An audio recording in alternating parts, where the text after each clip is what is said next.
চাঁপাইনবাবগঞ্জের শিবগঞ্জে প্রেমের সম্পর্ক থেকে নোটারির মাধ্যমে বিয়ে হলেও স্বামী স্ত্রীর সম্পর্কে দেখা দিয়েছে টানাপোড়েন। তাদের 14 মাস বয়সী সন্তানকে স্বীকৃতি দিতে অস্বীকার করেছে স্বামী ইমাম হোসেন জিসান।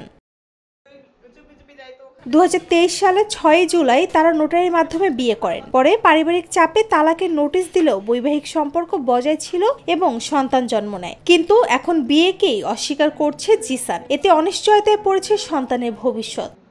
চুপি চুপি যাইতো, ওখানে যাইতো, বাচ্চার সাথে দেখা করতো, আদর করতো। সে মানুষটা কিভাবে বাচ্চা অস্বীকার করে?